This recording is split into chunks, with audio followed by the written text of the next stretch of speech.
Buenas noches a todos. Ante todo, he de agradecer que se me haya invitado a participar en esta celebración de los primeros 40 años de Escultura en la Calle. Para mí es una satisfacción, no solamente porque lo es el hecho mismo de haber participado en la gestación, en una mínima parte de aquella manifestación extraordinaria, sino también porque todas las ocasiones de venir a esta tierra, para mí maravillosa, son siempre aprovechadas. Aquella inauguración fue en el 1973 y ya ahora me referiré posteriormente a ella, pero ante todo he de presentarles a los miembros de la mesa, que son, bueno, hay dos y uno que está presente en ausencia, porque había prometido su presencia, consta en las invitaciones, pero finalmente no ha podido venir. A mi derecha tengo a Martín Chirino, el gran escultor conocido, muy conocido y presente para ustedes porque es de aquí, y después a Xavier Coberó, catalán, muy importante también, y ambos fueron de los presentes en aquella exposición. Había prometido su presencia también Gustavo Torner, otro personaje importante entonces, que afortunadamente sigue con nosotros, pero que le ha sido imposible de venir. Yo voy a ir refiriéndome a cada uno de los artistas y pasaremos también imágenes de sus obras representativas. El texto mío está hecho como introducción y a continuación, cuando ya haya terminado de referirme de una manera breve a cada uno de ellos, se pasarán unas imágenes y sobre la marcha, cuando los artistas presentes les parezca interesante, pueden hacerme una señal y añadir algún comentario concreto a esa obra.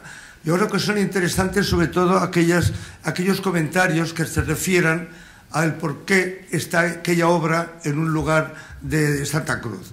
Ellos fueron invitados, ellos por supuesto tuvieron en cuenta el lugar al cual iban destinadas, porque una obra monumental siempre está a función de un punto concreto, marca un espacio y al mismo tiempo genera un espacio.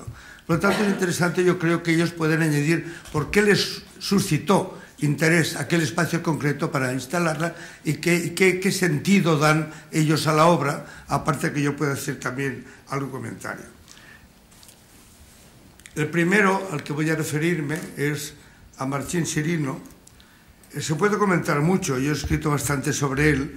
Yo creo que es un artista que está en la línea de adelgazamiento de la forma que empieza con Rodin, que es la descomposición de la forma y adelgazamiento de la forma, y continúa con González.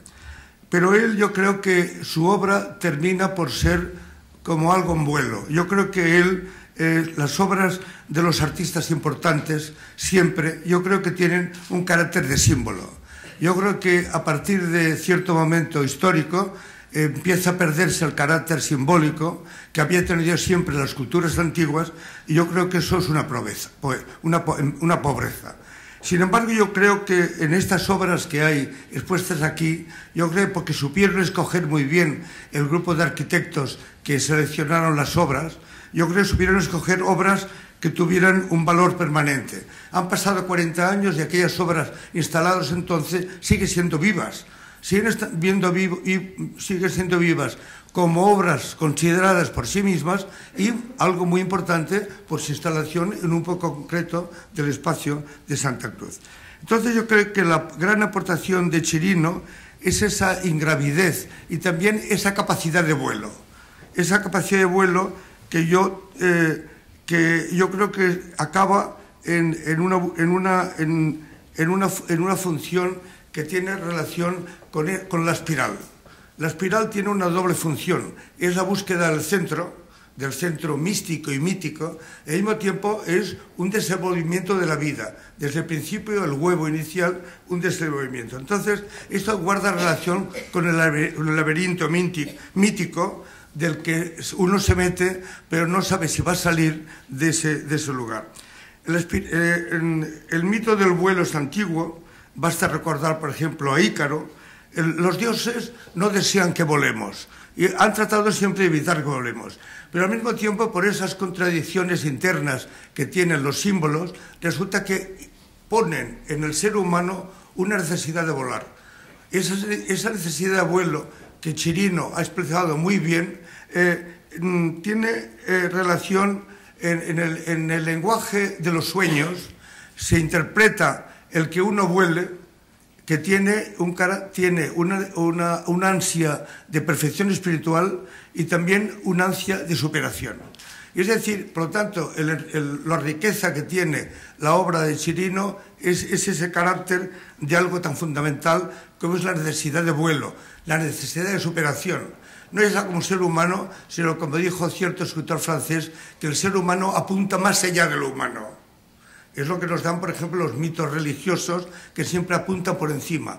La representación de los dioses son simplemente la representación simbólica de esa ansia humana de llegar más allá de lo conocido y más allá de los límites. Se trata de una rotura con los límites. Por tanto, yo creo que un artista como él haya conseguido romper conceptualmente con los límites y que su obra tenga ese carácter de vuelo, yo creo que, por tanto, es muy importante.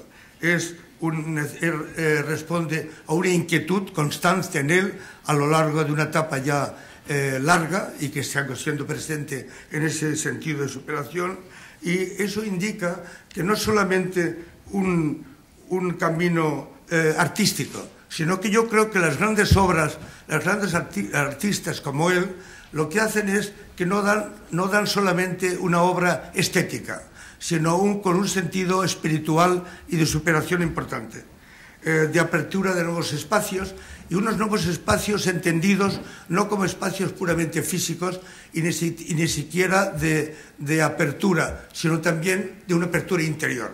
Es decir, que cuando hablamos en el ser humano de interior y de exterior, en realidad estamos hablando todavía porque no hemos sabido expresarlo. Porque cuando llega el momento de la creación artística y cuando llega el momento de contemplar una obra como las suyas, esa fina membrana que separa el interior de la estación se desvanece. Y entonces se consigue aquello que el artista quiere, que es llevarnos más allá de los límites. Ahora proyectaremos unas obras suyas y tú, Martín, puedes comentar lo que quieras sobre la marcha.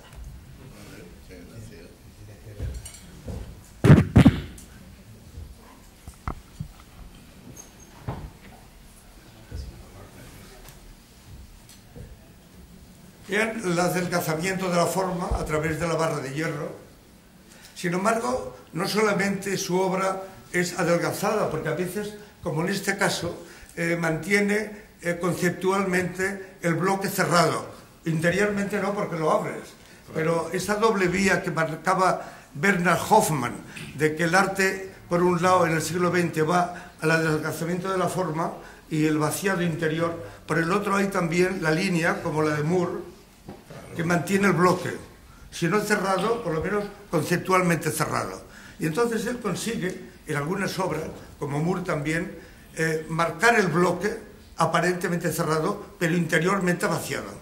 O sea, es una fusión de esas dos grandes líneas marcadas por Hoffmann.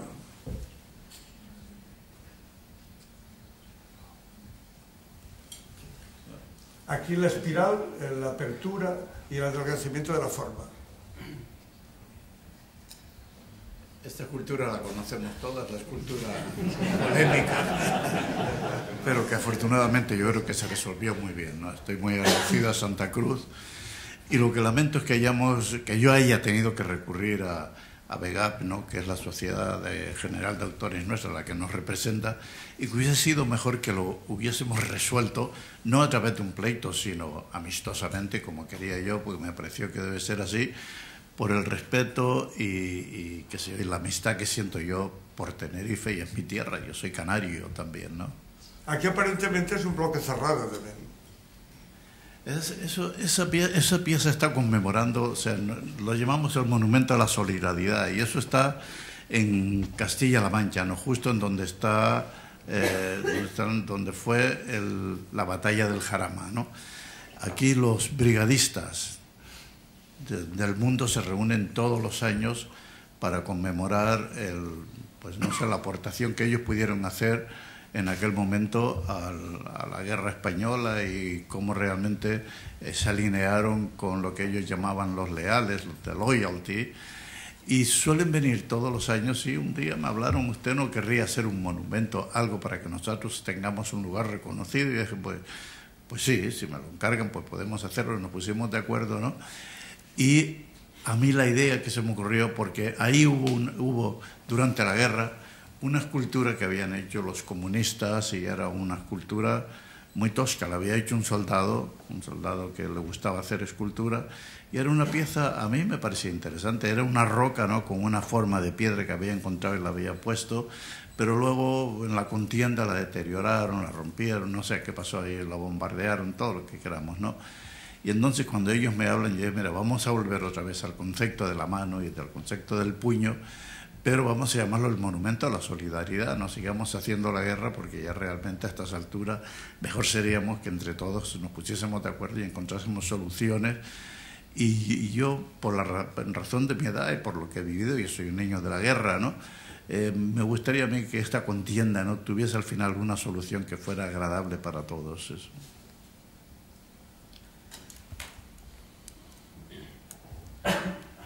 Ahora voy a referirme a Xavier Corberó, escultor catalán. Tiene una obra aquí también muy importante en la que participa del bulto redondo, de la forma orgánica, más permanentemente orgánica, que tú en cambio adelgazas muchas veces, pero a veces mantienes en alguna obra que hemos visto aquí. Pero él reúne dos rasgos fundamentales del arte contemporáneo, que es esa permanencia de la forma, esa forma orgánica, que él lo hace a veces incluso en aquellas formas que tienes más alargadas, que sin embargo son más compactas y son como acariciadas. La superficie es siempre una superficie acariciada. Y además de algo interesante, de otro rasgo del arte contemporáneo en general, que es la fragmentación. El collage, por ejemplo, es el signo de hasta qué punto el arte contemporáneo fragmentaba la realidad, la evocación de la realidad, tomando objetos de la realidad parcialmente, arrancando partes de la realidad, un trozo de periódico, un trozo de tela, etcétera, y lo pegaba en un objeto. En la escultura eso produce la fragmentación, por ejemplo, en la obra que tiene aquí, que veremos, en la que hay una especie de racimos que cuelgan en la Rambla, como un árbol del que cuelgan unas formas orgánicas. Entonces lo interesante es que ahí hay una relación entre la escultura y el lugar que está indicado en una especie de vecindad con los árboles. O sea que no hay... Yo creo que lo interesante en el arte, siempre, de todos los artistas verdaderos, es que hay un enfrentamiento a la realidad, porque la realidad es una cosa y el arte otra, por lo tanto un figurativismo como se dio durante un tiempo, entendido como el arte mejor, era equivocado, porque la realidad, la obra de arte es una cosa distinta, la realidad ya la tenemos, no tenemos por qué imitar literalmente la realidad. Y entonces lo que hace es que establece un diálogo con los árboles, y entonces hay una relación con la naturaleza que muestra muy bien esa oposición a la naturaleza y esa continuación de ella, puesto que el mismo ser humano forma parte de la naturaleza, es continuación suya, ¿no? Entonces, eso lo orgánico es entendido, siempre que vemos una obra de carácter orgánico pensamos en el cuerpo humano. Lo mismo que cuando hay una escultura vertical pensamos que es una evocación, aunque sea sucinta, del cuerpo humano. Pero en la escultura del Rimur, por ejemplo, vemos que hay una obra recostada que siempre es claramente una evocación del cuerpo humano. Entonces yo creo que la evocación de la realidad del arte, por muy abstracto que parezca, siempre acaba surgiendo e incidiendo en la realidad. Entonces, este carácter orgánico esta también guarda relación con una fragmentación, dentro de que el arte contemporáneo, como decía, es una fragmentación de la imagen de la realidad, hasta el punto de que el ser humano, a partir de Picasso, es casi muy difícil evocar la figura humana porque Picasso la destrozó. Y a partir de Picasso, la figura humana o es una fragmentación suya, o una burla suya, como Bacon, o una profanación suya, como Freud. Y en cambio en el caso de él es distinto porque los restos de la figura humana son tratados con una especie de respeto, tanto en la evocación de la forma como en el trabajo de la superficie, que no hay ninguna, digamos, ninguna violencia en el carto suyo, sino siempre como un acariciamiento amoroso de la realidad. Girard Miracle hizo notar algo que conviene recordar en estos momentos. El crítico catalán Daniel Girard Miracle dijo a propósito de él que en 1973, que fue el año en que se celebró la inauguración de esta exposición, cuyos 40 años evocamos, dice que en el año 73 fue para Corberó un año muy significativo. Dice, porque se dieron dos acontecimientos que le habían de marcar. Por un lado, fue invitado a participar en la primera exposición de arte en la calle. Por tanto, es interesante que un crítico catalán subraye como un hecho importante para la evolución de Xavier Corberó una obra que está pensada para aquí, para Santa Cruz. Y luego otro, lo que hiciste para el Palacio Mar, en Marca de Vallorda. Y yo creo que esto marca momentos de una gran maduración de su obra. Y es interesante recordar que eso se produjo en torno a 1973 con motivo de esta exposición. Y una maduración que continúa felizmente en estos momentos.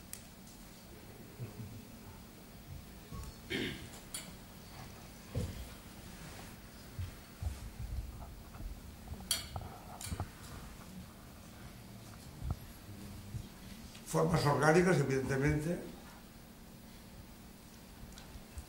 Esto es lo que está aquí instalado en Santa Cruz. Esto es Beirut. A veces dejan las obras rugosas, a veces no son acariciadas, sino dejas la tosquedad de la piedra, por ejemplo. Bueno, lo de la realidad me ha interesado mucho, porque en este sitio, en Beirut, me dijeron que pusiera títulos a cada obra. Y yo no quise. Y en cambio puse en el suelo: la naturaleza abre las puertas de la imaginación y la imaginación las puertas de la realidad. Y de eso se trata. ¿Sabes? O sea que aquí a mí lo que me interesaba, esto es Dubái, y también lo que me interesa... Esas piedras que en realidad evocan figuras humanas, sí, con esa verticalidad. Pero sobre todo lo que quiero que evoquen, que ayuden un poquito a que sea naturaleza, y que esto abra la imaginación la realidad. Que además en estos dos países esto, por casualidad, me funciona muy bien, porque resulta que esta afirmación mía es bastante sufi, y entonces los musulmanes estaban contentos de que yo hablara de naturaleza y no hablara de figura, ¿no? Y realmente es lo que yo quiero, que es hablar. Y por esto, y delante de estos rascacielos y de estos sitios así. Y también está en relación con la naturaleza. Sí, está en relación con la naturaleza. Esto es Inglaterra, no lo puedo pronunciar nunca bien, en Gloucestershire. En un sitio que se llama Ewing. Y esto es bastante grande, esto debe hacer 3,50 metros. Y ves, lo que pasa es que esta foto está hecha antes. Es un diálogo, la forma... Es un dragón, y pero el dragón... Le he puesto huevos porque siempre pongo huevos si puedo. Esto Dalí siempre me preguntaba, ¿qué haces ahora? Y yo siempre le explicaba que estaba aprendiendo a poner huevos. Porque me parece que lo que los artistas hacemos es poner, ¿no? Y que la explicación es un poco... Imagínate tú las gallinas explicando el huevo que han puesto. Es un poco estúpido. Y en cambio tiene un pie de franciscano, por si acaso. Yo sé que es un dragón con pie humano, ¿sabes? Y esto también me divierte bastante, que evoquen la naturaleza, que en el fondo a favor de la realidad, con un toque de humor, para que haya un poco de conversación, ¿no? Y ¿ves esto? Aquello tiene una pierna de señora con un zapato de Charles Jourdan. Y eran tres jueces y una abogada. Eso está chica. Unas obras... Esto es el Metropolitan en Nueva York, y son el rey y la reina de un juego de ajedrez pero se parecen bastante, ¿no? Este se parece un poco Borbón y ya tiene cara de conejo, que es de lo que se trata. Esto es el choque entre lo lisado y lo áspero. Sí. Y esto, ¿sabes? Esto era... Me pidieron que hiciera un monumento a Tarradellas. Y a mí esto de los monumentos no me parece muy bien. Pero bueno, entonces hice esto pensando en una frase de Tarradellas, que a mí no es que me gustara especialmente, pero la frase sí, porque decía, las cosas han de hacer piedra sobre piedra, y ahí está. Y esto tiene 27 metros, que lo divertido de esto es el sistema de aguantarlo, porque con postes no funcionaba. Entonces, por presión, ¿sabes? Hicimos un agujero debajo de la escultura y con cables de acero inoxidable 180 toneladas de presión. Y así sí se aguanta, como si coges libros y aprietas lo suficiente, no cae. Y esto es la Plaza Soller, que es una plaza de un barrio obrero catalán, y los arquitectos me dijeron, tendrás que hacer algo muy de cemento o algo así que no lo estropeen. Yo me fui a desayunar al barrio este durante un mes y vi que los obreros el cemento ya tenían el lavadero y que no querían cemento. Y entonces les hice esto muy preciosista, a base de ónix y todo, de colorines de mármoles, y les encantó. Esto.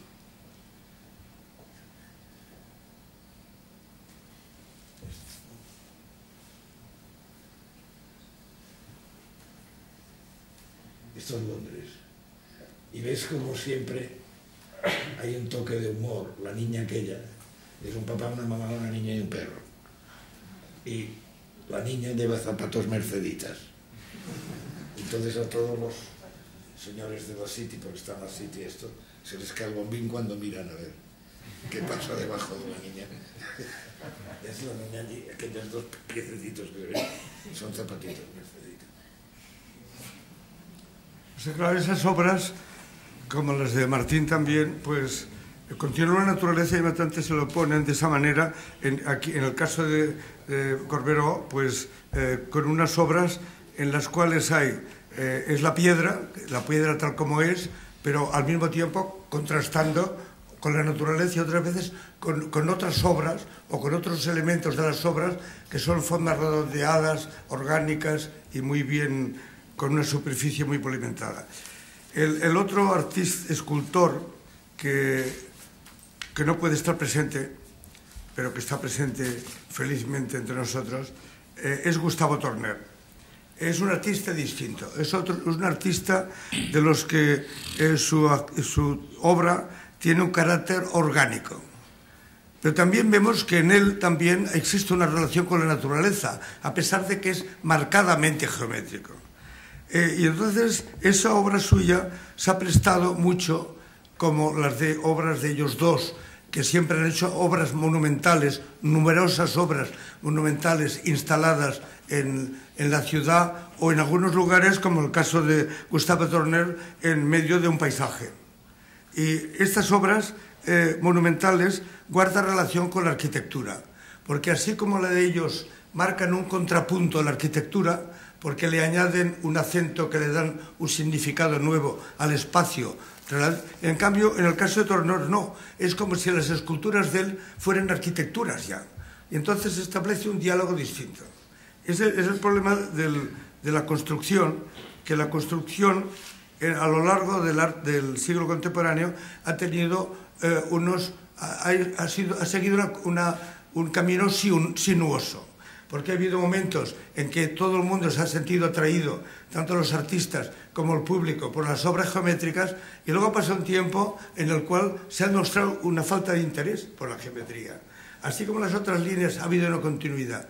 Y quizá porque el problema de la geometría es cómo lo resuelves cuando se trata de una obra aislada o una obra de carácter geométrico, pero en relación con el paisaje o en relación con la arquitectura.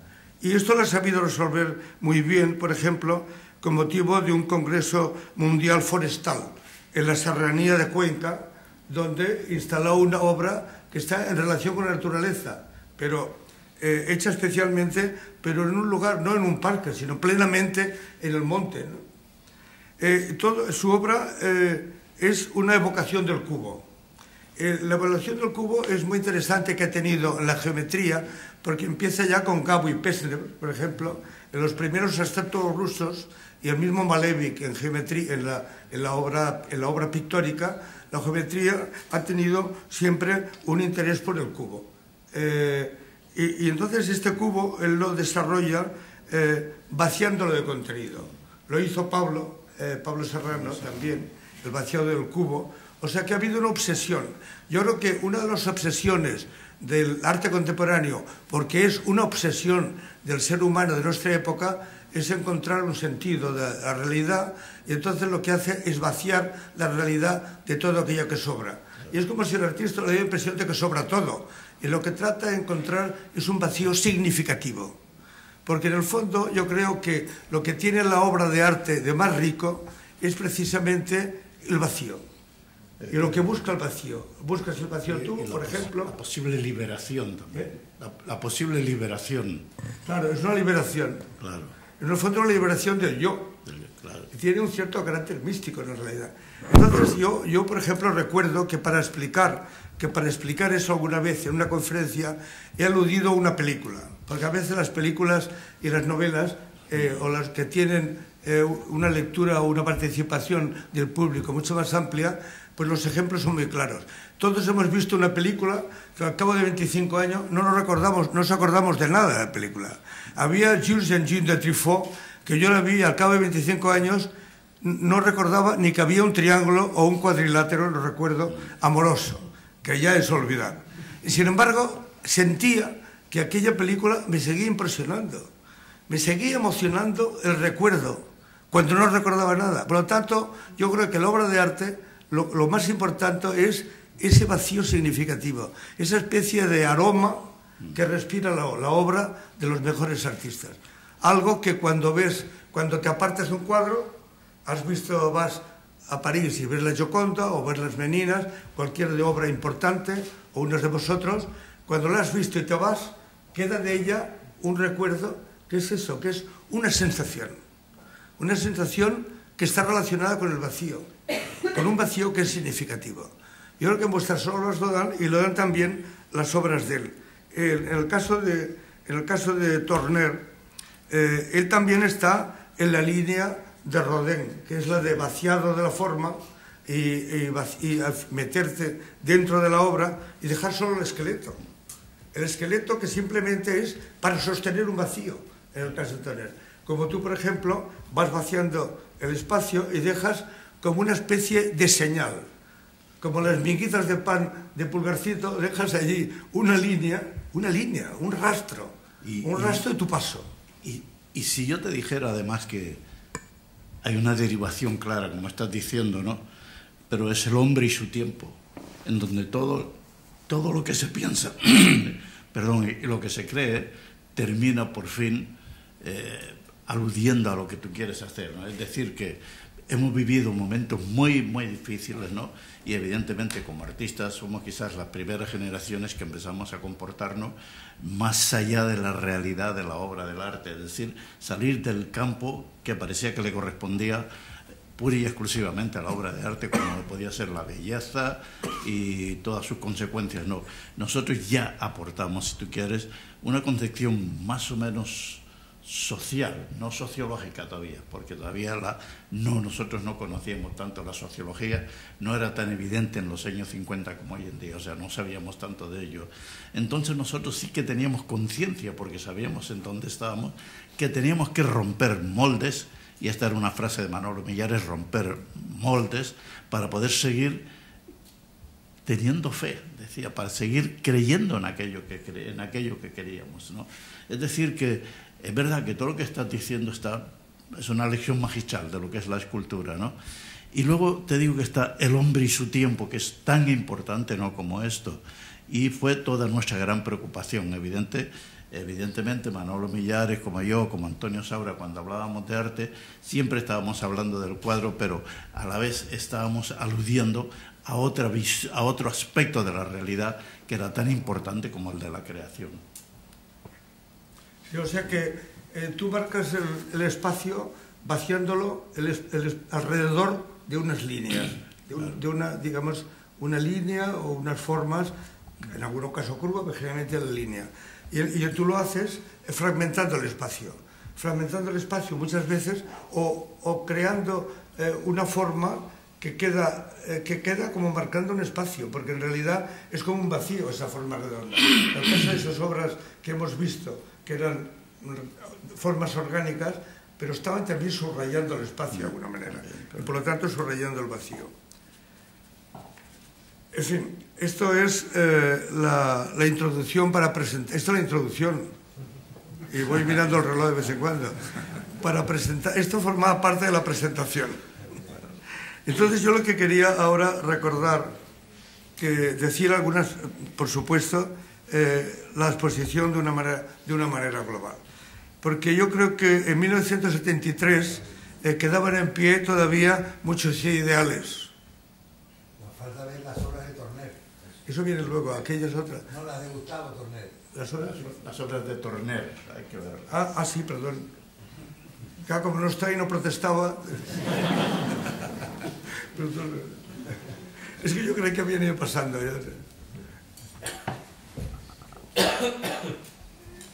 Aquí se ve claramente que marca una forma, pero vaciando el interior totalmente.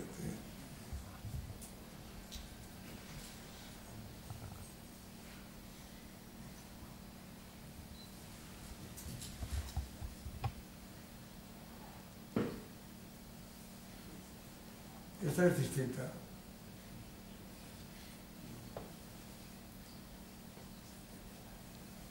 Estas son aquellas que recuerdan la arquitectura. Esas acompañan la arquitectura muchas veces porque están instaladas en un medio urbano, pero al mismo tiempo son como arquitecturas mismas, ellas mismas. Pero tienen carácter monumental, realmente son magníficas.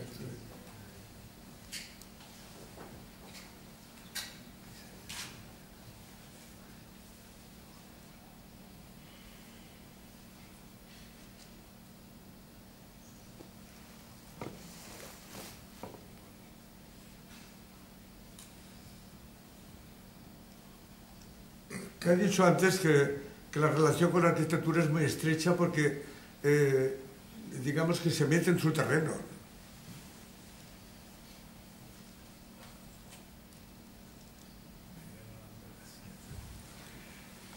Bien, en 1973 había empezado a decir que quedaban todavía muchos ideales en pie.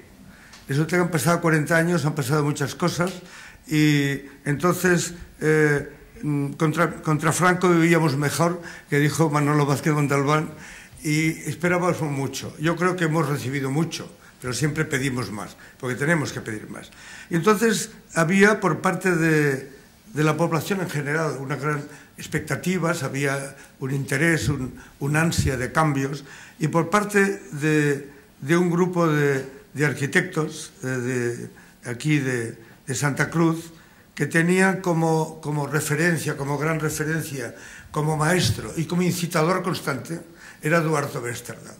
Eduardo Westerdahl, que tuve la suerte de conocer mucho y fue clave en mi relación con Canarias, a que yo profesaba una admiración extraordinaria, pues aquellos arquitectos pusieron en marcha este proyecto que cuando uno lo piensa, algunos debían creer que vosotros estabais soñando, que aquello no se podía realizar. Porque de pronto que una ciudad sea capaz de convocar a arquitectos importantes de todo el mundo, no ya de España, sino de todo el mundo, evidentemente, y que lo acogieran bien y que donaran las obras, que hubo unos gastos de material, pero las obras sean donadas. Entonces yo creo que eso es muy importante. En Barcelona hubo un ejemplo, que el responsable fue este señor también, Xavier Corberó, que en Barcelona también hay una serie de esculturas en la calle que surgieron después de las de aquí, todo hay que decirlo, y que entonces él era amigo de Richard Serra, el gran escultor norteamericano, descendiente de mallorquines, de los Serra de Mallorca. Y entonces él una vez convocó a una cena en Nueva York a Richard Serra con Narcís Serra, el alcalde de Barcelona. Entonces los dos Serra pues simpatizaron. Sí, bueno, sobre todo Serra simpatizó con el que era vicepresidente de Chrysler. Y le preguntaron, ¿are you happy? Porque estaba sentado en un restaurante, pero si estaba bien sentado. Y el otro dije, no, I'm not happy, porque necesito 200 millones de dólares para Barcelona. Y entonces el de Chrysler, que hablaba español muy despacito, le dije, no se preocupe, que yo necesito 2.000 para Chrysler, o sea que le pondré en my budget. Y ahí el Narcís Serra ya empezó a estar más contento. Y después fuimos a ver la escultura de Serra, el otro, el escultor, y después también estaba Brian Hunt, había bastante gente de Lampa. Estaba Joe Hellman, el marchante, y nada, y nos reímos bastante. Acabamos en un sitio que se bailaba que se llamaba The Danceteria. Y nada, y a partir de ahí, entonces, bueno, logramos hacer una colección de esculturas para Barcelona bastante remarcable, porque hay una de Richard Serra, dos de Ellsworth Kelly, una de Lichtenstein, una de Beverly Pepper, pero todo esto muy grande, porque la de Beverly Pepper es como 2 campos de fútbol, y la de Ellsworth Kelly son bastante serias también, y una de Oldenburg, que son unas cajas de cerillas republicanas, por cierto. Ahora tendrá éxito. ¿Y qué más? La de Brian Hunt es preciosa, y más. Bernard Benet, había bastante gente, ¿sabes? Y bueno, fue un momento, estos momentos que se daban, y entonces como que habíamos salido del franquismo, pero todavía había un cierto orden dado por la contra, que siempre era más cómodo que estar. Ahora es difícil estar a la contra, porque claro, si estás a la contra es antidemocrático. Entonces si tienes un dictador es cómodo porque puedes estar a la contra y estás en lo cierto. Ahora si estás en la contra ya lo has pifiado. Y así andamos. Y este principio, cuando Narcís era alcalde de Barcelona, fue un momento como medio celestial, porque todavía no habían robado nadie, parecía una universidad, ¿sabes? El dinero que para las esculturas era el dinero de los desastres, por ejemplo. Porque Richard Serra me dijo, ¿y esto? El alcalde me dijo, ¿y con qué dinero lo haremos esto? Dije, hombre, hazlo con el de los desastres. Dice, si hay un desastre, y ha sido el desastre, hemos tenido 50 años de desastre. Y se lo gastó. Yo creo que aquello se produjo porque también se logró hacer esta exposición de escultura permanente, porque por la seducción que ejercen las islas, y especialmente en el caso del arte Tenerife, por la atracción que tienen, el interés que había despertado Westerdahl y el grupo de Gaceta de Arte en los años 30, que llamó la atención hasta el punto de que los surrealistas, encabezados por Breton, Perret, etcétera, vinieron aquí. Que había un ambiente. Las cosas no se producen por casualidad. No. Se producen porque hay un fermento que da lugar a posteriores frutos, ¿no? Entonces, eso es atractivo. Y luego el hecho de que cuando los artistas sabían que había otros grandes artistas que habían donado obras, pues pasa también en Barcelona, que entonces había muchos artistas que ofrecían. Y se consiguió algo que realmente parece como un milagro, ¿no? Surgido a fuerza de ilusión. A fuerza de ilusión, de trabajo, evidentemente, de ilusión y de capacidad de creatividad. De creatividad que genera unas iniciativas, ¿no? Yo creo que, por lo tanto, a lo largo de 40 años, esas esculturas son familiares de los habitantes de esta ciudad hasta el punto que ya no las ven. Porque dicen que cuando te casas con una mujer hermosa, al final no acabas viendo ya que es hermosa ya ni nada, porque es simplemente de mujer. Estas son sus esculturas. Y las esculturas suyas ya no necesitan verlas porque están dentro, las lleváis dentro, están incorporadas, están asumidas. Y por lo tanto os has enriquecido. Os han enriquecido, yo creo que esto ha sido una gran aportación. No solamente artística, sino eso que llamaríamos humano. En fin, esto en ese sentido, ¿no? Yo creo que se insertaron muy bien el tejido urbano, marcan esos espacios y generan esos espacios a lo que me refería, y yo creo que los valores simbólicos se mantienen. En el siglo XX los valores simbólicos en el arte generalmente se han evaporado, pero hay numerosos artistas que los mantienen, y sobre todo los artistas que consiguen valores simbólicos interesa cuando no han sido puestos, pero cuando los valores simbólicos están puestos no son símbolos, que son algo muy profundo, sino alegorías. Y lo que aquí hay, cuando son símbolos, tienen esa capacidad de despertarte todas estas sugerencias que hacen, que nos dan el arte del pasado también, incluso de las antiguas culturas. Yo creo que lo interesante es que aquí es unitario. Por una parte, es muy interesante la diferencia de función urbana que tiene el parque. En el parque hay una concentración en relación con la naturaleza, y luego en la Rambla es un desarrollo, digamos, en el espacio. Y el otro, una cosa condensada, el otro es un desarrollo. Yo creo que es interesante, más que si todo hubiera sido repartido en las calles. Así resulta que hay un foco, el parque es un foco, y allí la relación entre las obras y la naturaleza es perfecta, están integradas. Y hay algunas que están integradas hasta el punto de que parecen también árboles, como el caso de Guino, ¿no? En fin, yo creo que es realmente importante.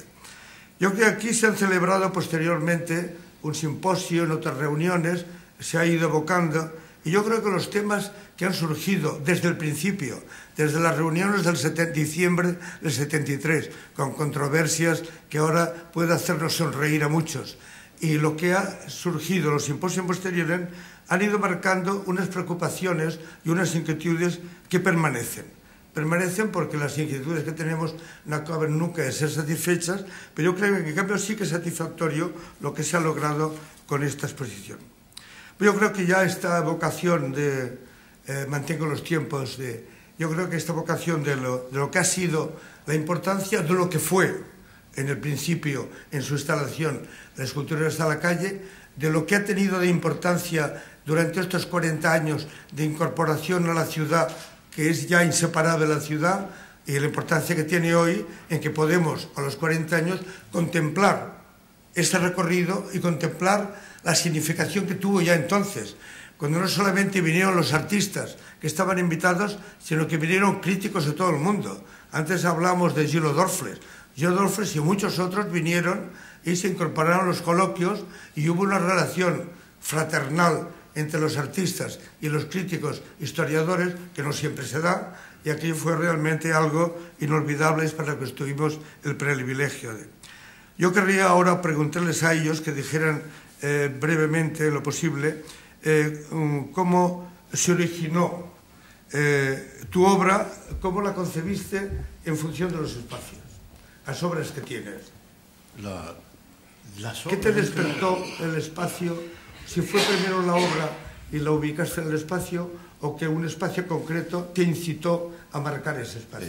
Yo siempre trabajo para un lugar previsto, pero ya todo, desde el principio hasta el final. Es decir, que yo nunca procedo en el vacío, ¿no? Si voy a hacer una escultura y luego la coloco en cualquier lugar, no. Por ejemplo, la Lady, la de Tenerife, ¿no?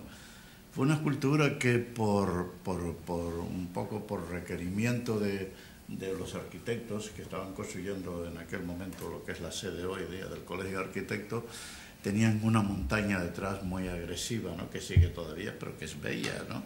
Entonces pensaban que para atenuar un poco el golpe que tenía contra la arquitectura, la posibilidad de una intervención, y por razones obvias, porque éramos amigos y tal, dijeron Martín Chirino, y me llamaron, y a mí lo que me plantearon fue una escultura para ese sitio, ¿no?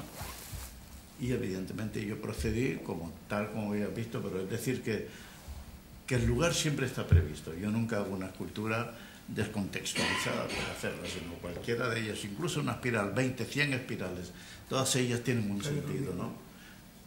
¿Me estáis escuchando bien? Sí, me están escuchando.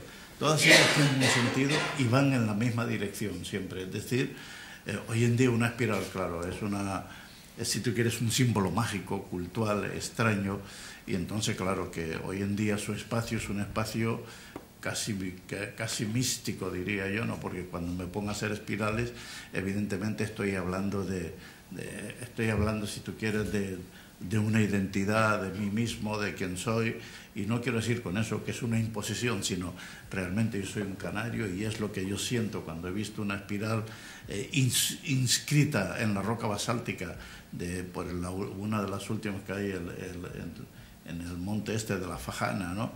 en el Paso.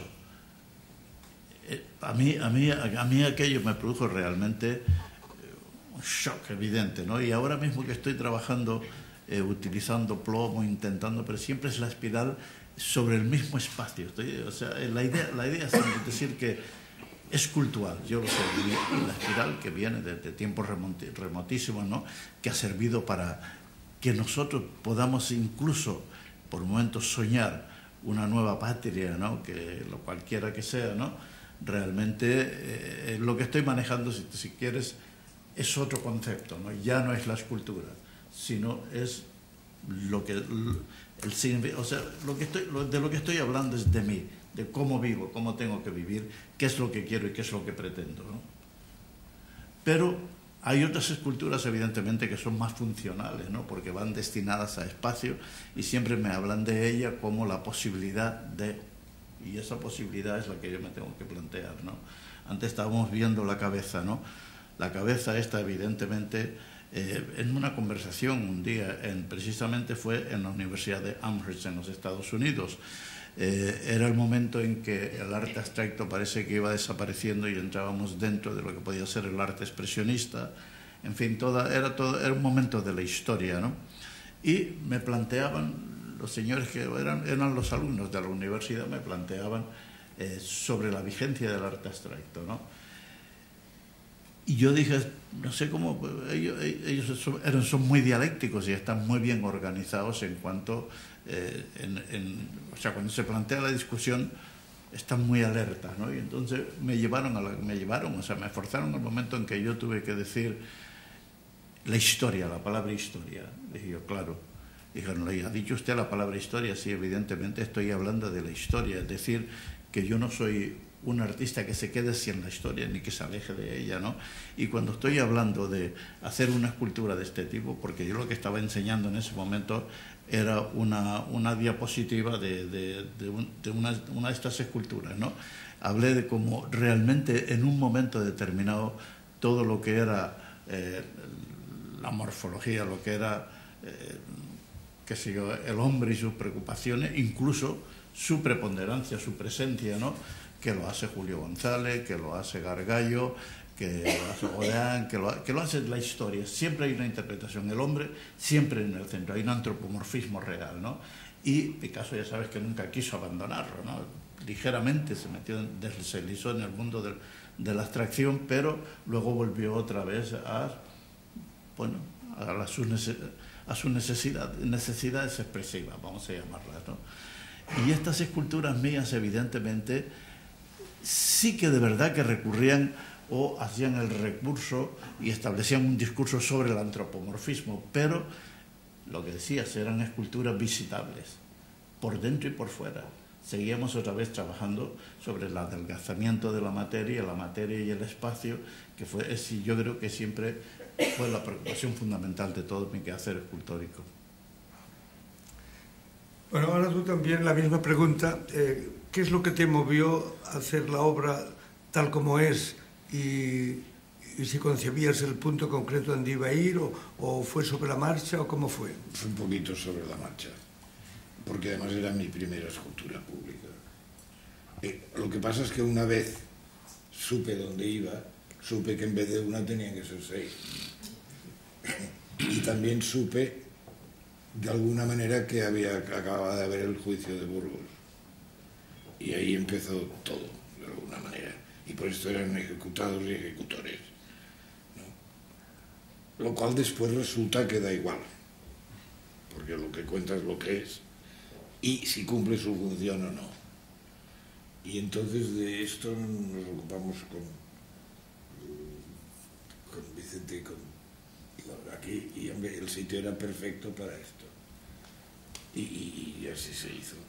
Y entonces, en fin, quiero dar las gracias de entonces y de ahora, y es un honor para mí estar aquí porque aquello fue muy crucial para que yo me aclarara más y supiera más, porque claro, es muy bonito hablar de escultura pública, pero no había público, ni dinero para el público, ni para el escultor, ni para nada. Y aquí es donde empezó. Y a partir de ahí es donde yo creo que si he hecho algo ha sido, es la escultura pública lo que me ha interesado. Y es un honor para mí estar aquí hoy, además con Martín, que para mí es el mejorcito que ha dado España en muchos años, ¿sabes? Y que otra cosa que le tengo que agradecer es que en vez de tener trademark, que es lo que tienen los artistas de mi generación, la anterior y las posteriores, tiene estilo. O sea, que no canta siempre la misma canción. Sabes que en cambio la mayoría de artistas abstractos tienen esto, tienen marca registrada, ¿comprendes? Una crucecita y el caray. Y esto a mí me aburre mucho. Y en cambio Dios me ha mantenido despierto siempre, ¿sabes? Y te lo agradezco mucho, ¿sabes? Porque ha sido un momento que claro, había muy pocos ejemplos además, ¿no? Porque yo que soy de un año antes de la guerra, claro, escultores quedaron muy... No había en Cataluña escultores de después de la guerra. Y los de antes de la guerra eran muy antes de la guerra. Por ejemplo, Gargallo trabajaba en el taller de mi padre. Y claro, yo era escultor un poquito por culpa de los Gargallos que vi en mi casa, pero nunca conocí a Gargallo, porque ya estaba en París. Cuando me fui a París a conocerle, se murió 2 días antes. Y ahora he tenido un juicio con una hija, por cierto, porque está falsificando Gargallo la manzana, ¿sabes? Y claro, es triste. Y entonces dice que los originales son falsos. Porque claro, ella ha dicho que hay 7, y claro, hay 10, porque los 3 originales son los que ella dice que no son. Y la diferencia es inmensa, ¿no? De unos a otros. Pero bueno, esto va así. Total, muchas gracias, porque lo de no cantar la misma canción ha sido una cosa muy excepcional.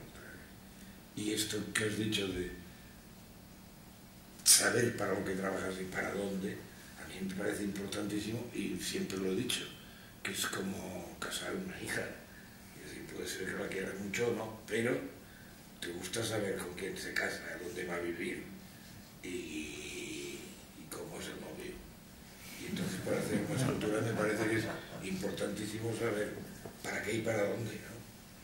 Dado que además sabemos poca cosa más ahora, porque antes contaban historias, pero ahora no contamos historias, ahora hacemos una cosa para un sitio donde ha de cumplir su cometido, y su cometido está muy claro pero no es fácil de ver, y entonces es muy importante saber para qué y dónde, ¿no? Y saber si lo que quieres es crear tranquilidad o lo contrario, o si quieres que a la derecha jueguen los niños a la pelota y a la izquierda vean el periódico los viejos.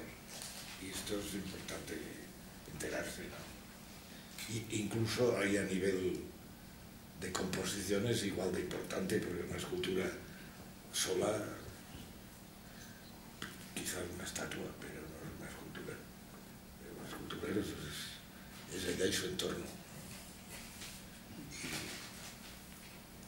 Y por esto es muy importante no cantar siempre la misma canción, porque si no, el espacio y el motivo y todo queda ofuscado por esta manía ególatra que ha tenido la arquitectura y el arte últimamente, ¿no? Que todo el mundo quiere hacer su obrita y todo lo que sale es cada bodrio, que máximo exponente es Calatrava, tremendo, ¿no? En fin, ya lo he dicho.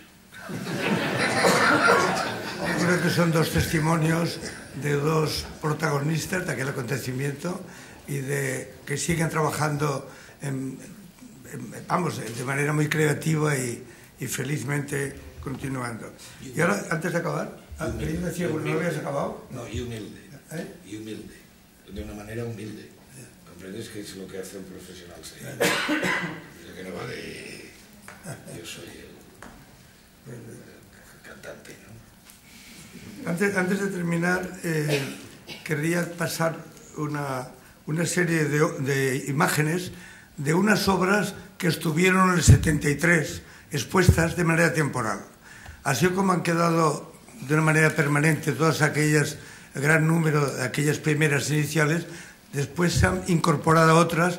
En cambio hubo unas que son 20 obras de 15 artistas de diferentes países, también del nuestro, que dejaron las obras y después fueron retiradas al cabo de unos meses. De todas maneras, felizmente, de algunos de ellos, como Henry Moore, por ejemplo, y algunas tuyas, seguimos teniendo muchas obras, aunque hay algunas que se retiraron.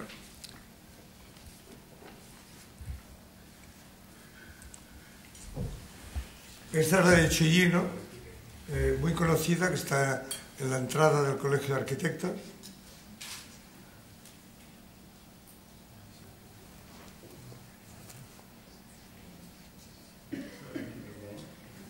Todas llevan al pie abajo el Rimur, que es una obra, son obras que guardan relación con algunas de las otras obras que hay, porque esta obra guarda cierta relación, porque las figuras tienen un cierto carácter yacente, alguna de ellas. Otra imagen de la misma obra, este es de Kenneth Armitage, otro inglés, otro británico. Este es de Calder, el famoso un estabile, porque Calder tenía los estabiles y los móviles. Los móviles colgaban del techo y se movían por el viento, por la acción de lo que se fuera, y la otra obra que hemos visto de Calder era un estabile, es decir, obras fijas que se asentaban sobre el suelo, que también son obras de formas muy adelgazadas. Pero también se movía. Este es de Cárdenas.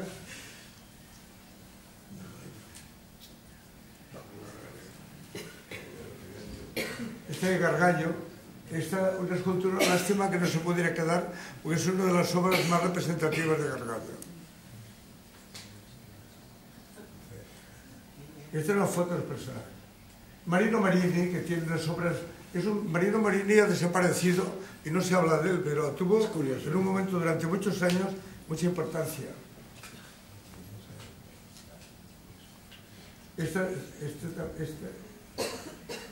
Este de Bernard Meadows, también otro británico, de Manolo Millares, de las obras del desgarro. Porque la obra de Millares fue evolucionando al grosero del relieve hasta llegó a hacer esculturas realmente. Yo creo que desde el principio tenía una concepción que tenía que desembocar en él. Lo comentamos que en una carta, que desde el principio parece que su obra iba a desembocar en la obra escultórica, a través del relieve y al final... Este es Joan Miró. Hay otra obra de Joan Miró. Alicia Penalba, que esta artista que vivía en París también, de Argentina. Pomodoro, uno de los dos hermanos Pomodoro. Eso llamarse tomate también de su cosa, ¿no? Que eran dos artistas, escultores muy interesantes del momento, a pesar de llamarse Pomodoro. Pero no me gustaba mucho más el otro hermano. Sí, y ha desaparecido bastante el mapa. Alberto Sánchez, esta obra que se dejó porque Alberto Sánchez murió en el exilio, su mejor obra fue la hecha antes de la guerra, porque después durante mucho tiempo en Moscú no podía hacer ese tipo de obras y aquellas obras a veces lo que han hecho es reconstruirse o hacerse copias, ¿cierto? Esta obra es una de las importantes de ellas. Este es un penetrable que a fuerza de que los niños han ido estirando de esto, pues se ha quedado desmontada, pero se tiene que rehacer. Me han dicho, me han asegurado que se recuperará. El penetrable, que es muy interesante, porque esto es la entrada, la creación del vacío y de que el espectador se mete dentro de ese vacío. Y yo creo que es muy interesante. Zadkine, personaje que desgarra la forma y la retuerce. Otra obra de Zadkine.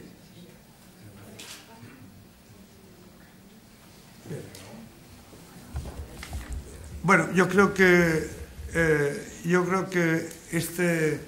estos 40 años se cierran de una manera espléndida, porque yo creo que para celebrarlo, además de subrayar la importancia a través de estas conferencias y mesas redondas, pues lo que se ha hecho es, digamos, volverlas a ponerla en primer plano, no para recordar que están aquí, sino para subrayar la importancia histórica, o sea, como presente y como importancia histórica.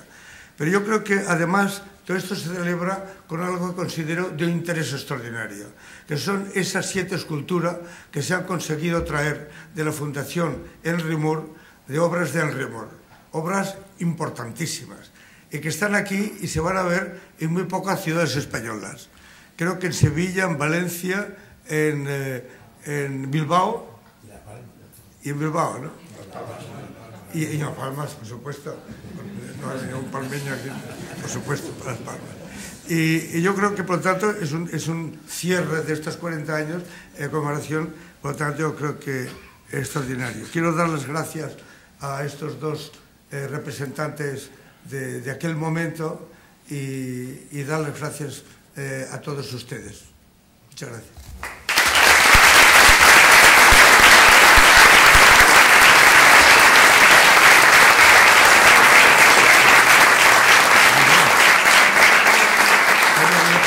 Preguntas y las sabemos contestar. Una pregunta. Yo quería hacer al compañero Martín Quirino, ¿qué sentiste cuando te enteraste que unos ágrafos integrales filodemócratas cercenaron la escultura El sueño de los océanos? Tendría que haber 40 preguntas. A ver, ¿qué dices? Es que no te oí bien. ¿Puedes gritar un poco más, por favor? ¿Qué sentiste cuando te enteraste que unos ágrafos integrales filodemócratas cortaron, cercenaron el sueño de los océanos? Pues hombre, pues me sentí... Dice que ¿qué sentí yo cuando me enteré que habían cortado mi escultura? ¿Qué sencillo qué? Habían cortado mi escultura, que no te has enterado tú. Me he enterado yo. Es que además, como está lejos en el micro... Pues mira, yo lo que te digo es que realmente al principio me quedé bastante anonadado, ¿no? Pensé, no es posible, ¿no? Hasta que por fin Alejandro Togores lo llamé y me dijo, sí, es verdad que la escultura está a la mitad, pero por lo visto había pasado casi un año, no me había enterado, ¿no? Y esto ya, hombre, ya me preocupó mucho, porque si me lo hubiesen dicho que era una cosa temporal, pues parece que no lo entiendes, porque necesidad tienen de cercenar una escultura para, sobre todo por lo visto era el carnaval lo que imperaba, ¿no? Y cuando me lo contaron, pues sí, al final yo tampoco soy una persona que se exalta inmediatamente, me quedé pensándolo, ¿no? Y por último llamé al ayuntamiento, estuve hablando con la persona responsable. Y hubo una persona que tuvo muy malos modos, ¿no? O sea, incluso llegó a decirme, pues esa escultura es nuestra y hacemos con ella lo que nos da la gana, ¿no? Cosas de este tipo, ¿no? Entonces, aquello me alarmó y yo entonces se lo planteé a VEGAP, que es la sociedad que a nosotros nos representa legalmente ante la sociedad. Y yo vendo una escultura, pero los derechos son inalienables, son míos. O sea, el derecho intelectual siempre será mío, ¿no? Y esto no lo sabía este señor. Entonces fue un camino un poco arduo, ¿no? Porque estuvimos con una estira y encoja, y yo al final le decía, bueno, yo lo que quiero realmente es que la escultura se arregle, ¿no? Que se arregle la escultura y ya está, pero insistían no sé, tenían muy malos modos, ¿no? Hasta que hubo un cambio de corporación y entonces me acuerdo yo que fue Julio, nuestro amigo Julio, que me llamó y me dijo, oye, esto se tiene que arreglar y tal, y entonces empezamos a hablar de ellos, ¿no? Pero ya estaba en el proceso que emprendió VEGAP, ¿no? Era un proceso legal en contra del Ayuntamiento de Santa Cruz, y claro, ahí había unas pretensiones económicas muy altas porque esa pieza es muy valiosa. Ellos se enteraron lo que podía costar esa pieza en el mercado, lo que significaba lo que habían hecho.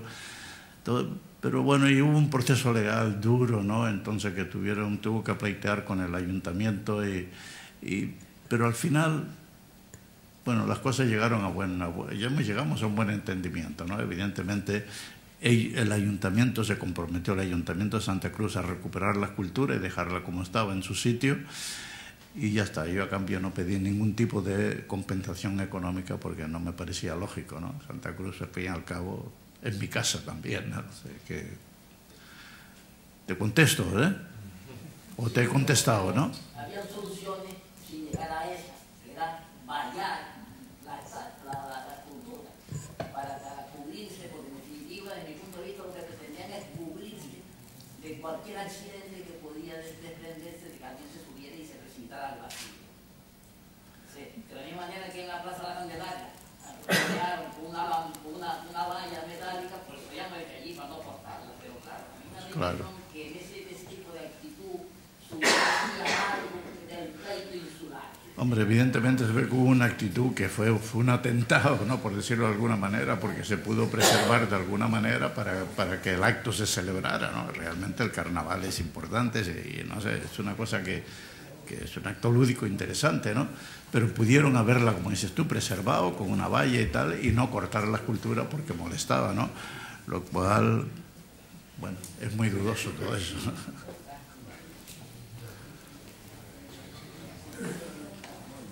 ¿En qué proyectos están trabajando ahora mismo?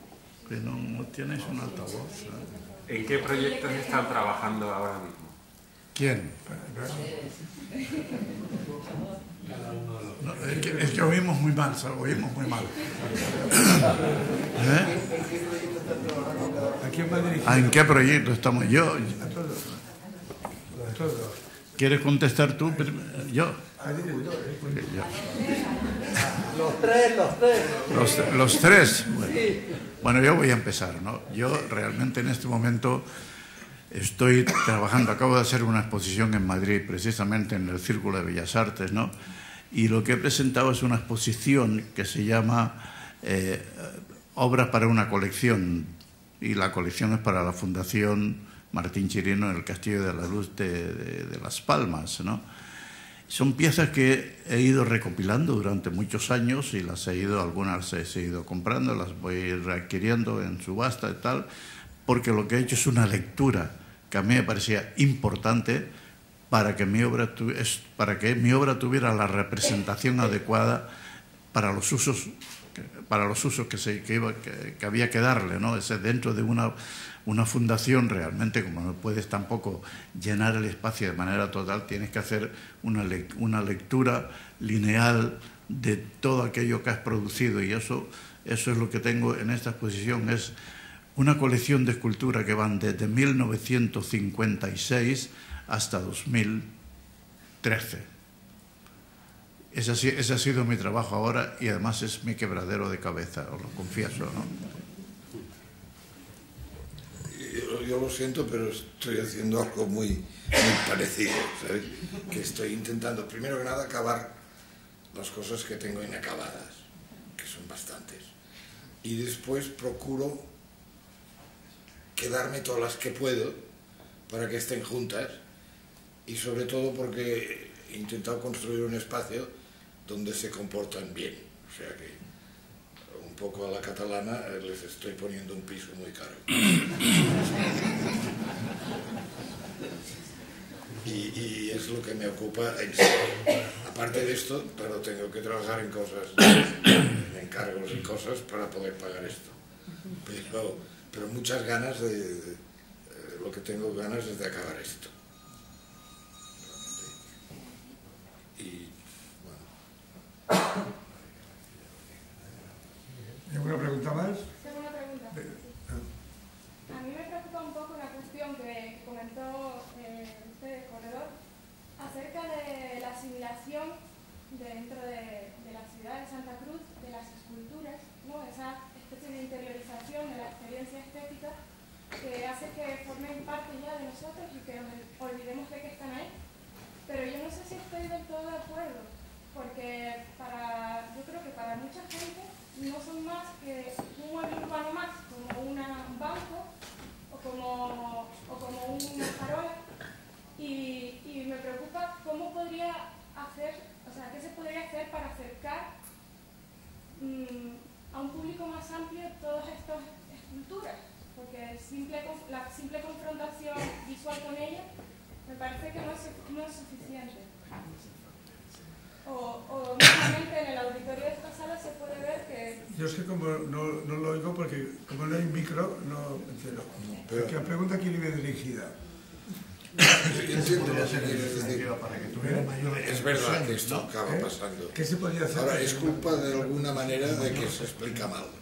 Vamos, se explica mal y que de alguna forma, por ejemplo, en Barcelona cuando hicimos esto de los escultores internacionales intervenían, yo insistí muchísimo en que el barrio en el cual la escultura estaba se implicara mucho. Mientras esto sucedió, todo funcionó muy bien, porque la gente estaban encantados de tener su escultura. Claro, a la que esto se diluye y el responsable municipal o lo que sea no es bueno y la escultura se deteriora, entonces acaba desapareciendo. O no desapareciendo, pero no lo ve nadie. Porque, claro, además de que la escultura o que lo que sea público esté allí, has de tener conciencia de que está ahí. Y para tener conciencia hace falta una cierta ayuda de alfabetización. O sea, yo sé de que a la gente se les ha de explicar un poquito. Mientras las hacíamos, como que lo veían, ya lo entendían. Ahora, claro, si después se olvida todo el mundo de todo y empieza a deteriorarse, y donde ha de haber agua no hay agua, y después le tiran una piedra y después le tiran 3 piedras, claro, al final... Yo creo que el 73 tuvo mucha repercusión, porque en la península hubo muchos comentarios.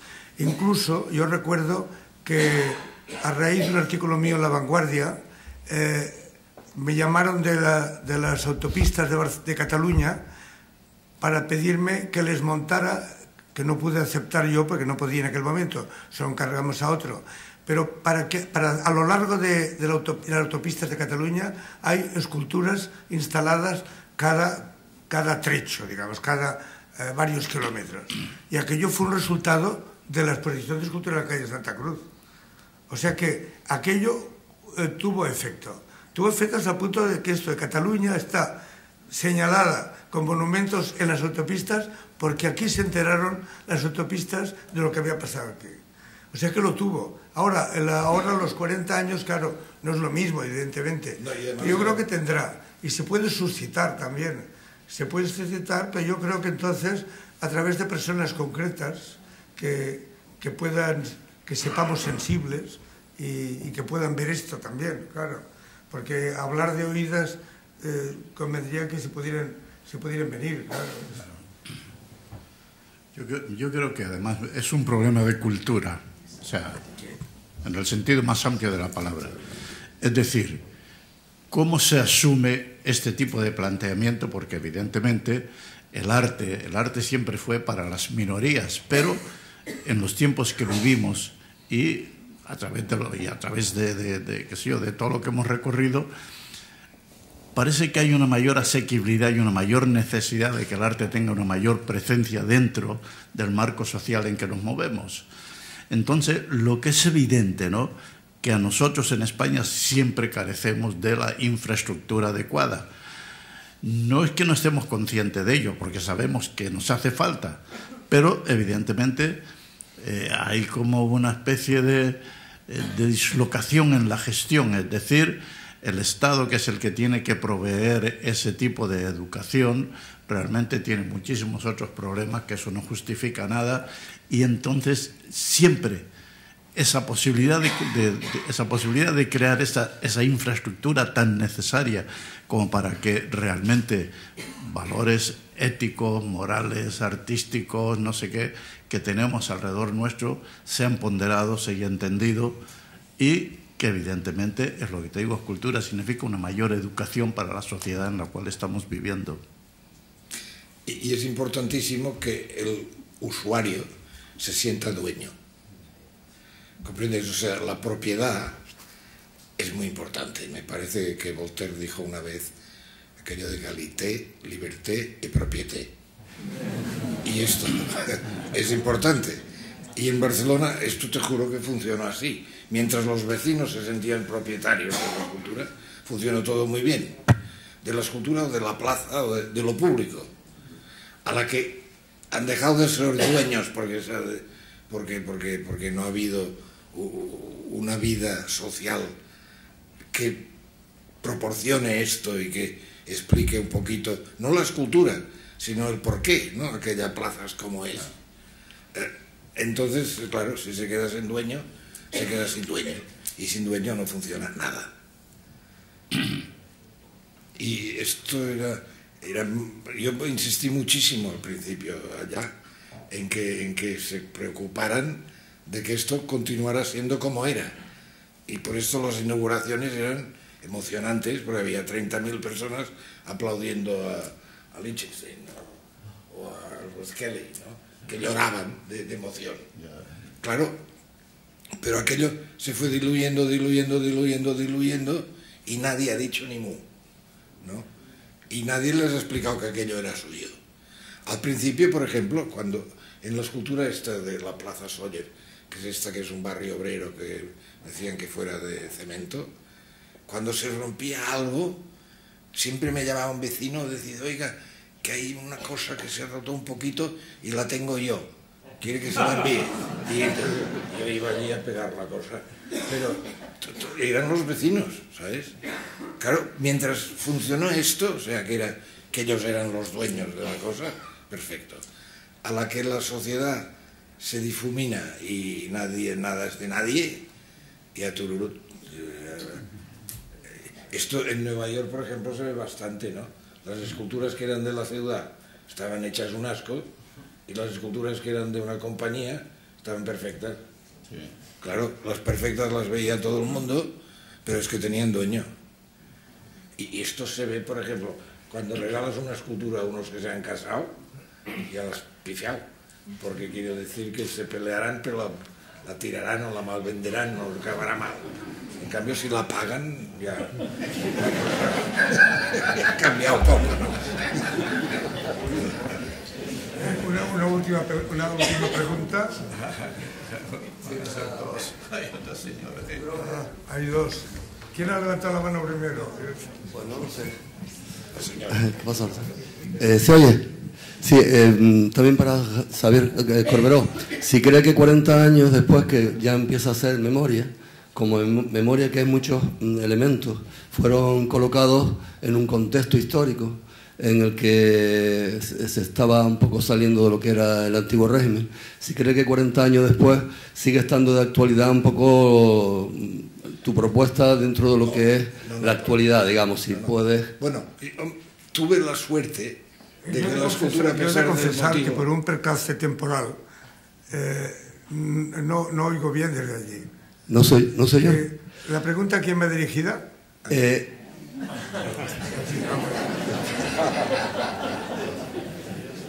Pues a pesar de que en aquel momento el motivo era triste, la escultura yo procuré un poquito que pudiera durar, sin esperarme que duraría tanto. Pero en cambio también quería que fuera un poco festiva, y ahora es festiva. Y bueno, yo estoy muy contento de que así sea, ¿no? Ahora, claro, de Burgos, lo que decía ahora de los propietarios, claro, los propietarios de ahora no tienen ni puñetera idea de Burgos, del juicio de Burgos. Como ves, los niños que tienen 40 años, claro, no habían nacido. Entonces, claro, estas cosas que son puntuales, históricas, pues bueno, es como... Claro, no importa, no sé, ir al monumento a Venus, lo importante es que está donde está, cuando está. Y la suerte es que veo que funciona bastante bien. Y yo estoy muy contento de que haya pasado a ser ejecutados y ejecutores a las bolas de Tarzán. Porque bueno, mejor, ¿no? Y que en cambio sí resulta que es un sitio que está en aquel sitio, ¿no? y que la gente se encuentra debajo y dice nos encontramos en las bolas, ¿no? Ahora, lo de la propiedad es importantísimo, ¿sabes? O sea, que la gente sepan que es suyo. Y si es suyo, les gusta o les disgusta, pero les interesa. Que en cambio, si no es suyo, claro, ni les interesa, ni les gusta, ni les disgusta. Casi no existe. Y esto es medio complicado porque, claro, los ayuntamientos o las comunidades...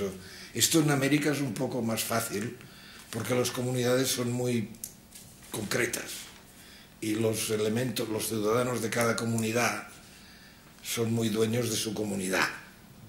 En España esto es un poco más complicado porque la comunidad es menos solidaria y menos sólida, ¿no? Y que además no está acostumbrada a comportarse como tal, ¿no? Nos comportamos más como... Hombre, 50 años de franquismo son 50 años de franquismo. O sea que nos comportamos como un rebaño con el franquismo y con la democracia, pues son más ovejas de otro costal, pero ovejas. Y el sentido este de ser tú el protagonista en España existe poco, ¿no? De que el ciudadano es el dueño, ¿eh? Y el civil servant es servant, ¿no? Aquí va un poco al revés. El ciudadano está al servicio del servant. No aquí, en España y hasta casi en Europa, ¿eh? Y el gran éxito en Estados Unidos yo creo que es esto de las pequeñas comunidades muy propietarias de sus cosas, ¿no? Y el museo no sé, del barrio tal es el museo del barrio tal y todos se sienten dueños de aquel museo porque lo son, ¿no? En cambio los museos de arte contemporáneo de Barcelona, pues bueno, se parece mucho al Museo de Arte Contemporáneo de Colonia en barato, porque se ha perdido esto que aquí existe bastante, ¿no? Hoy yo paseando por ahí me he quedado pasmado porque que esto esté tan bien guardado y que esté tan pulidito es como un milagro en España, ¿eh? Es como un milagro y realmente lo felicito porque no acostumbra a suceder. Y tiene algo que ver con esto de la propiedad, que de alguna manera es posible que haya gente que crean que es lo mismo un banco que una escultura, pero es que da igual, es que es casi lo mismo. Entonces, porque el banco también tendría que estar recién pintado y bien, y está. Y esto es lo que me admira, ¿no? De que el ciudadano trata bastante bien lo que está bien tratado. Que en cambio en Barcelona últimamente, por ejemplo, está más bien maltratado. Todo depende de las personas siempre. Y claro, en Barcelona había un señor que se llamaba Lecea, que era un buen arquitecto, pero sobre todo era un hombre encantador y que se cuidaba de la cosa pública, sobre todo esculturas y edificios. Y este lo hacía muy, muy bien. Y se murió muy joven y nos hemos quedado completamente viudos. No ha habido un repuesto serio. Y es difícil que los políticos, allá ha sido difícil, se lo tomen en serio. Porque además duran demasiado poco. Esto de la propiedad, claro, ha de ser a largo plazo, ¿no? Que es por esto es milagro lo de los 40 años. Porque es mucho rato, ¿eh? Es casi, superaremos a Franco de un momento a otro.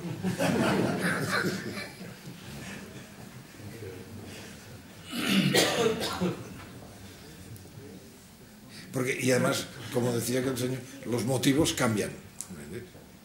Entonces, si el propietario se da cuenta de esto, todo... Sí, la última pregunta. Tú fuiste testigo de excepción, partícipe. Gracias por compartir los comentarios todos con nosotros y también para apuntar a alguna intervención anterior que hubo, que el ayuntamiento ahora, no sé si exactamente a través de la sociedad de desarrollo, hay unos itinerarios por las esculturas y lo van comentando y lo que no sé es la frecuencia de los mismos, pero aquí a lo mejor hay alguien que puede informar mejor. Y también me estaban apuntando que Martín Chirino si podía explicar a todos por qué llamó a Lady Tenerife porque mucha gente se lo pregunta.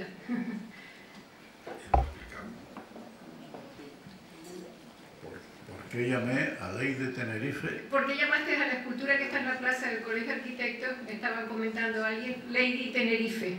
Ah, no lo llamé yo, lo bautizó Domingo Pérez Minic. Entonces Juan Cruz estaba por ahí, que realmente es el causante de todo, publicó en el diario donde escribía que anoche no sé qué, Martín Chirino y Domingo Pérez Minic brindaron por Lady Tenerife, ¿no? Y ya, pues así se quedó. Y ya yo seguía, a mí me gustó la coincidencia, ¿no? Resultaba bastante... Y entonces pues yo dije, bueno, pues lo voy a aceptar, y entonces empecé a llamar a estas esculturas ladies, ¿no? Y todas estas ladies por último tienen un nombre, ¿no? Hice Lady Tenerife, hice Lady Vertigris del Cóndor, hice Lady, qué sé yo, la Arimaguada, que la llaman la marihuanada de todo el mundo. Pero bueno, pero eso... No, tiene cierta cosa jocosa, ¿no? Pero realmente yo creo que es muy acertado. ¿Sabes? En Barcelona hubo un momento que, por ejemplo, la gente decía, no, hombre, échense aquí en el puerto, no sé qué. Total, yo un día estaba viendo unas señoras que hablaban de la escultura y puse mi oreja a mi servicio. Y decían cosas como, por ejemplo, fíjate tú los catalanes qué listos son. Dice, porque esto es un monumento a Lola Flores con su faralá y todo. Y claro, y hacía media hora que se había muerto Lola Flores. Y claro, era de una eficacia. Pero ves, esto que te digo, la propiedad, ¿no? Estas dos lo sentían suyo, ¿no? Y es bueno que esto pase. Se lo conté a Lichtenstein y estaba encantado de haber descubierto los tonos. Yo creo que es importante, creo que lo estamos pasando muy bien con estos dos participantes. Bien, muchas gracias a todos ustedes.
Está divino.